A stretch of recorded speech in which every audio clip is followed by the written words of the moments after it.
Em dic Rosa Sala, formo part de la companyia de teatre La Màxima. Jo em dic Jaume Belló, em defineixo com a artivista i a la companyia de teatre sóc el coordinador del projecte d'arts escèniques. Hola, em dic Pedro i sóc artista de la companyia de teatre La Màxima. M'agrada ajudar a escriure guions. Faig d'artista, faig d'actor, faig de rapsode, de creador, construeixo titelles, construeixo vestuari, sempre amb els artistes i agafo una mica potser el rol de director de companyia de teatre. El que més m'agrada és anar a actuar i també quan toca recitar poesia. Nosaltres vam començar sent una activitat externa i des de fa 2 anys ja tenim un grup estable. Primera hora preparem material, construïm titelles, a vegades construïm vestuari amb tots els artistes i totes les artistes.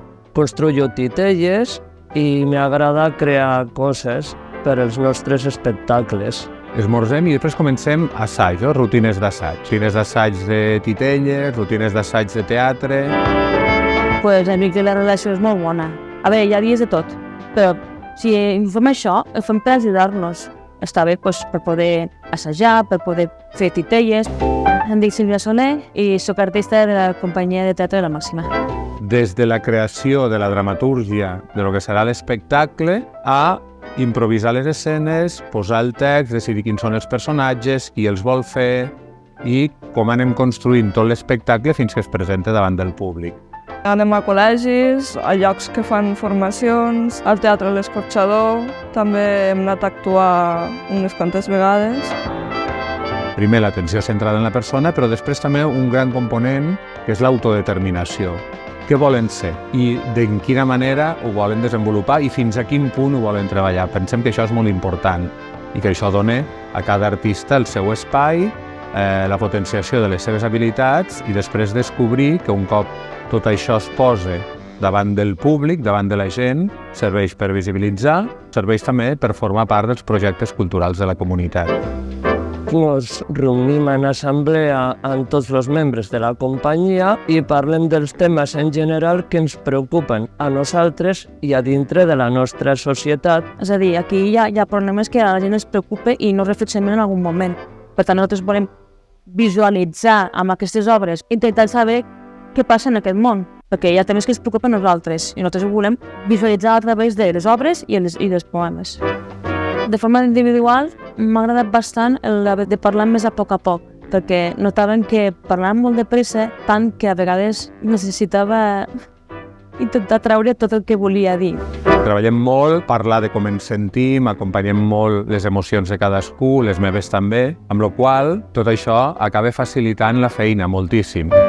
Ara, en aquest moment, tenim un repartiment, diríem, d'artistes d'unes 20 persones, però a més hi ha implicades en la construcció de material, de vestuari, moltes altres persones de la Fundació i l'ERCIS. Clar, això ens dona la possibilitat d'abastar un gran àmbit de possibilitat d'actuació. En aquest moment estem intentant crear un catàleg en el qual crec que tenim 10 espectacles en catàleg. La sopa de pedres, la rateta, Ulisses. Hi ha espectacles de contacontes, hi ha espectacles de teatre, hi ha espectacles de titelles i també tenim espectacles de teatre fòrum on anem a explicar un tipus de situació relacionada amb el col·lectiu i fem que el públic pugui participar opinant i dient el que creu de com hauríem d'elaborar situacions com aquesta que presentem.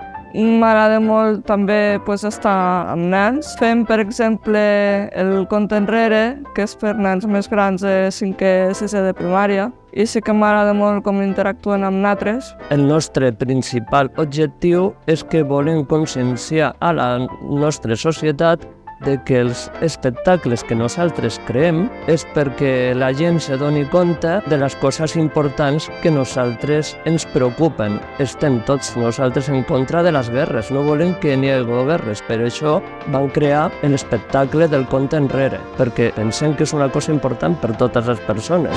Adonem que cada vegada que creem un espectacle hi ha diversos ODS que es posen en marxa. Primer, el de la igualtat de gènere. Intentem que aquí les dones tinguin un pes important. el que volem és gestionar-ho de manera que atenguem al gènere, a la reducció de les desigualtats i després en cada una de les històries que escullen els artistes, en una parlem de l'ODS que va contra la pobresa, no? Per treballar l'índex zero de pobresa, l'educació continuada i de qualitat, que també ho posem en marxa aquí.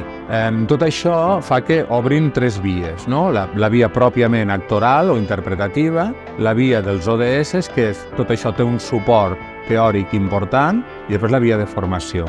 Perquè amb aquests artistes no només fem teatre, sinó que sovint ens traslladem a donar eines pedagògiques, teatrals, amb altres col·lectius, entitats i centres educatius. El projecte està agafant un abast tan gran i finalment hem aconseguit que la Mireia, que també és una professional de les arts escèniques, formi part d'aquest projecte i ara puguem treballar en 2 branques, no? Quan tenim una actuació, la resta de companys i companyes artistes continuen treballant i assajant per al proper espectacle. Llavors estem com en 2 subgrups. Uns se'n van de bolo i els altres continuen treballant i creant i sostenint la companyia sense haver necessitat de que s'aturi, no?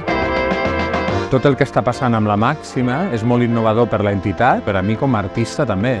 De sobte això ha agafat una embranzida molt potent. Molt potent perquè és un bon moment social per estar presents en l'àmbit cultural de la comunitat. Estic descobrint que m'agradaria que aquest grup estable, que treballem tots els dies de la setmana, 5 hores cada matí, i que forma part del projecte ocupacional d'Ilersis, passés a ser un centre especial de treball on totes les persones, tots els artistes i totes les artistes que treballen cobressin per fer d'artistes. Els artistes en general els costa viure de l'art. Llavors nosaltres com a col·lectiu és una cosa que hem de buscar i a la que hauríem d'arribar. És que és com una espècie de via d'escape, entens? És a dir, me desconnecto del dia a dia de la rutina i de lo demés i l'única cosa que me centro és amb el que més m'agrada. I això és únic.